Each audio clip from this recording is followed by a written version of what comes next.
నెలాఖరులోగా మరో హామీ అమలు. మహిళలకు ప్రతి నెల 2,500 రూపాయలు. రాష్ట్ర ప్రభుత్వం కసరత్తు. ఇది ముమ్మడికి అసలు దీని అమలు సాధ్యం కానే కాదు. 1,00,00,000 మంది ఉన్నారు అనుకో మహిళలు. 1,00,00,000 మంది మహిళలకు ఇస్తావా? 1,00,00,000 ఇంటూ 2,500 రూపాయలు లెక్కేసుకోండి, ఎంత అవుతుందో చెప్పండి. ఇయ్యగలడా? ఇప్పుడు ఏం చేస్తాడంటే ఇందులో ఏ 1000 మందికో ఏ 2,000 మందికో 2,500 ఇస్తాడు. ఇచ్చి మహిళలందరికీ ఇచ్చేసినామని చెప్తాడు. ఇప్పుడు ఫ్రీ బస్ ఎట్లయితే అందరికి ఇస్తున్నావో ఈ 2,500 రూపాయలు అందరికి అట్లా ఇస్తావా? ఇచ్చి నీ బడ్జెట్ ఉంటుందా? అసలు నువ్వు ఉంటావా? రాష్ట్రం ఉంటుందా? అక్క తినవలసి వస్తుంది ప్రపంచం ముందట రాష్ట్రం. ఈ 2,500 రూపాయలు కనుక 1,00,00,000 మందికి ఇస్తే.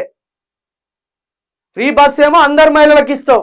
చిన్నపిల్లలను చూడకుండా, ముసలోళ్ళని చూడకుండా, ఉద్యోగస్తులను చూడకుండా, 40,000 50,000 ఉద్యోగం చేసినా కూడా ఏమాత్రం ఆలోచించకుండా ఫ్రీ బస్సు అందరికీ అంటావు. ఇక్కడికి వచ్చే వరకు ఏం చేస్తావు? నీ కాంగ్రెస్ కు ఫేవర్గా ఎవరైతే ఉన్నారో, నీ కాంగ్రెస్ పార్టీకి ఎవరైతే ఓటేసిందో, నీ కాంగ్రెస్ పార్టీ సానుభూతి పరులు ఎవరైతే ఉంటారో వాళ్ళకి 2,500 రూపాయలు ఇస్తావు. అంతే కదా నీ రాజకీయం.